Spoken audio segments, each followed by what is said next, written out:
Oh, boxing IQ. He's very good fighter. He's stronger. He is very compact. He is like a bull, you know. He's a smart guy. Well, but Gennady Golovkin responds, and this is what he had to say, quote, he says, Terence Crawford won't have a problem with Canelo's power because he doesn't have any power. Bud could possibly be the end for him because Bud has what it takes. I'm not saying Bud will win, but I'm just saying he has what it takes. He's not afraid. Gennady Golovkin has offered a surprising prediction for the Canelo Alvarez versus Terence Crawford clash. In his view, Crawford won't struggle with Canelo's punching power, because Golovkin insists Canelo doesn't truly carry one-punch knockout strength. Having shared the ring with Alvarez 3 times, Golovkin argues that Canelo hasn't evolved significantly over the years. By contrast, he praised Crawford's versatility and punching ability, while stressing that every matchup presents its own challenges and demands intelligent preparation. No, this is boxing. This is more interesting. Gennady, let me ask you this. You were there ringside. You saw Canelo. Yeah. Did he look better than what he did in the second fight with you? Does he look like he's improving and getting better?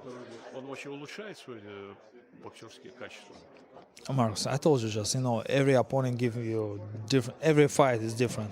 Two fights I had, 2 fights with him. First fight and second fight is different. So you think I don't feel like more power, more speed. No, he stayed. Golovkin has shared the ring with Canelo Alvarez for a full 36 rounds, which gives his perspective more credibility than most. He argues that Canelo depends on bursts of flashy combinations and knockout attempts, rather than true fight-ending power capable of breaking down an elite opponent. For Golovkin, this isn't casual commentary, it's knowledge earned through first-hand experience. Having absorbed Canelo's best punches, he remains convinced they lack the kind of raw force many believe Alvarez possesses. His take challenges the widespread narrative of Canelo as a devastating puncher, instead painting him as a fighter who relies more on timing, precision, and volume than pure knockout strength. Golovkin weighs in as everybody's trying to gauge how this fight is going to play out. They anticipate this fight. They want to know how this fight is going to play out. And Gennady Golovkin gives his 2 cents. As his trainer, Abel has been on social media doing multiple interviews and stating that Terence Crawford is simply too small and he's going to lose, right? And Gennady Golovkin, as Abel Sanchez is saying, that he's going to get knocked out, right? Because it's too much power. Well, but Gennady Golovkin responds, and this is what he had to say, quote, he says, Terence Crawford won't have a problem with Canelo's power because he doesn't have any power. He said, I fought Canelo at 160 and at 68, and I could say he has fast punches, he has fast combinations, but I wouldn't say there were a lot of power there, or power punches, or knockout punches. You saw that. You saw this clean shots that I took and he brought, and there were no results. End quote. So Gennady Golovkin is saying he hit me with clean shots. You saw him hit me with clean shots, and the results was I didn't go anywhere. Now, I know people will say, well, Gennady Golovkin is naturally bigger than Canelo. While Gennady Golovkin's former trainer has argued that Terence Crawford stands no chance against Canelo Alvarez, Golovkin himself isn't fully on board with that assessment.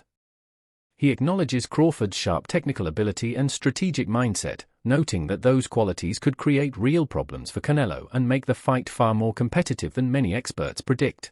Many still see this as a one-sided beatdown in favor of Canelo Alvarez. Former Golovkin trainer Abel Sanchez, who's been very critical as of lately and said that Canelo will just play with Terence Crawford and by the second half, it'll just be like a sparring session. Sanchez said that Canelo will not only dictate the pace throughout the evening, if Triple G himself couldn't even hurt Canelo, then Crawford's chances are definitely not that great. Sanchez said, quote, Crawford is a great fighter, but that's why weight divisions exist. Neither Bivol could hurt him, nor could my fighter in 2 fights. Triple G's former trainer has also repeatedly emphasized that Crawford should have moved up in weight class a long time ago, and that his jump should have been more gradual and steady, and suggested that skipping divisions will definitely play a role in him potentially losing badly to Canelo Alvarez. Golovkin's trilogy with Canelo remains one of the most talked about rivalries in modern boxing, and the fact that he still questions Canelo's punching power after all those rounds speaks volumes. His words carry weight because they come from a fighter who has endured Canelo's best shots time and again. So when Golovkin suggests that Crawford has the tools to handle Canelo's offense, it instantly grabs attention across the boxing world. Fans and analysts debate his comments because they challenge the widely accepted image of Canelo as a ruthless finisher. Golovkin's perspective reignites the conversation about how much of Alvarez's reputation is built on marketing, and how much is rooted in actual performance inside the ring. Boxing Dr. News. Hey boxing fans, remember the epic Golovkin-Canelo trilogy? Well, get this. GGG once spilled the tea on Canelo's punching power, and it's not what you'd expect. Picture this. 2 legends, 3 fights, and a whole lot of controversy. GGG said Canelo's punches were fast, but not knockout material. Can you believe it? He claimed those clean shots brought no results. Now, fast forward to today. GGG's been out of the ring since their last bout, but rumors are swirling about a comeback. Meanwhile, Canelo's gearing up for a massive showdown with Terence Crawford. The big question is, will Canelo prove GGG wrong and land that knockout punch? It's been a while since his last stoppage. The boxing world is buzzing, and we can't wait to see what happens next. Reports from training camp have added another layer of intrigue to this highly anticipated showdown. According to Showbiz The Adult, Canelo Alvarez has approached his sparring with Jaron "Boots" Ennis cautiously, holding back at times and avoiding unnecessary risks to keep himself preserved for fight night. While some interpret this as smart discipline, others suggest it may hint at doubts about his readiness. More sensational claims even allege that Canelo was dropped in the 3rd round by Boots and visibly struggled with the younger fighter's speed and power. Though unverified, these whispers have captured the attention of fans and analysts, fueling speculation about whether there's truth behind them. If Canelo truly is showing vulnerability in sparring, it could be an early warning sign of decline. For Terence Crawford, a master at exploiting weaknesses, those potential cracks may be the exact opening he needs to tilt the fight in his favor. And let's talk about what we do know about Canelo Alvarez bringing Boots to training camp and what we can concur. First, you must understand that Saul Canelo Alvarez versus Terence Bud Crawford is September 13th, okay? That's just a few weeks away. Almost 3 weeks away, something like that. It's just a few weeks away. So to expect them to have hardcore sparring, like real sparring, where they're fighting each other and they're really just going hard and sparring, pause, I don't really see that happening, because you don't want a cut or anything, and you don't want anything to threaten the fight September 13th. Also, not only is Canelo Alvarez fighting soon, September 13th, but Boots Ennis, he has to fight against Lima come October. So you don't want Canelo Alvarez beating up on Boots either and cutting him or anything like that, blackening his eye or detached retina or anything like that. You don't want any incidents like that. So understand that they're probably sparring light to mid. They're definitely not going hard in there. Okay, pause. So we have to really put it aside that either one, I don't think Canelo will be beating the hell out of Boots or Boots beating the hell out of Canelo. But what I can see is if Boots is moving around and Canelo can't catch him, like let's say Boots is like pop, pop, piecing him up with some light work and Canelo can't get to him, which, you know, that's kind of different than a real fight. In a real fight, you know, Canelo will be breaking you down and then you kind of get tired over time. But still, if they're working on cutting off the ring, if Canelo can't and Boots is hitting him with, you know, piecing him up and moving and slipping and sliding and he just can't get to him, that'll be some value added and something to be concerned about, which is why I said it's over. Greg Hackett takes a wider perspective, framing this matchup as a potential changing of the guard. He acknowledges that Canelo was once regarded as the top pound-for-pound fighter, but emphasizes that no reign lasts forever.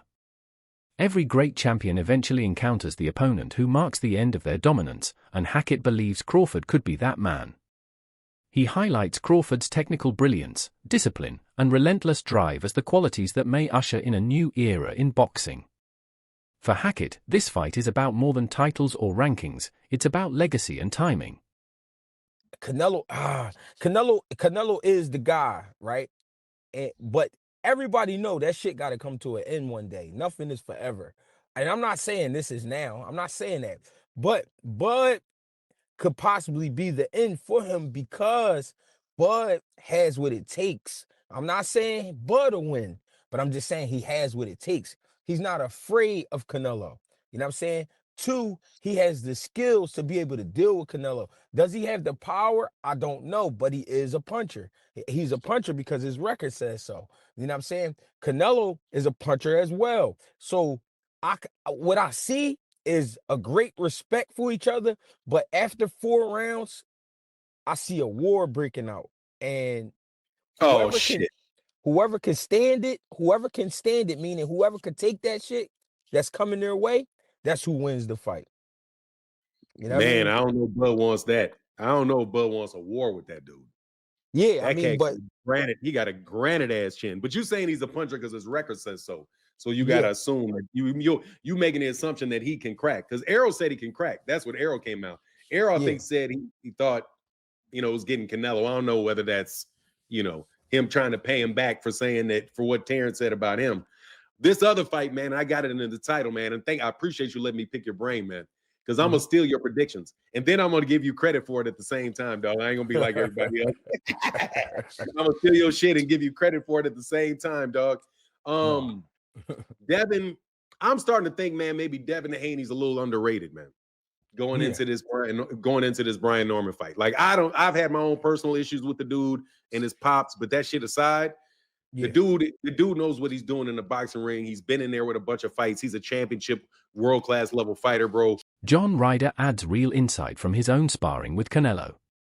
He recalls going a full 12 rounds in a tough, competitive session, proof of the Mexican champion's endurance and relentless work ethic. Ryder notes how difficult Canelo is to break down over long stretches, which explains his staying power at the very top of the sport. This perspective balances the debate. Some may argue Canelo's power is overhyped, but Ryder's words remind us his conditioning, skill set, and experience still make him a dangerous challenge for anyone who steps into the ring. Fight for him, waiting for a big fight, and giving him, like, he had his hands full with you, and obviously there was triumph for you there, not just going the distance, but going the distance with severe injury as well, right? Of course, yeah, and I think that just, I want to be a trainer where I can go to people, look, I don't want to tell them things and they go, right, well, listen to him because he's been there, he's done it himself. Do you know what I mean? I don't want to be telling them to run through walls and not having done it myself. Like, if you need to bite down and push through because you still got a shot in this game, then do it. And listen, I've stood there toe to toe with one of the greatest pound for pound fighters out there, nose broken in the second and pushed him to the 12th final round. But I know now I can call on that in the future with fighters I train and just say, look, now you've got to dig deep, now you've got to pull through, and it's going to hurt today, but tomorrow's another day. While Jaron Boots Ennis gained headlines for sparring with Canelo, he also drew criticism. Some suggest he held back, or that the sessions were more about financial gain than real competition. These claims spark debate because sparring, even behind closed doors, can influence public perception. When details leak, they shape how fans and analysts judge a fighter's readiness. If Boots truly eased up, it risks giving a false impression of Canelo's sharpness. But if he actually exposed flaws, then Crawford's camp may have gained priceless insight. Pathetic. Purely pathetic.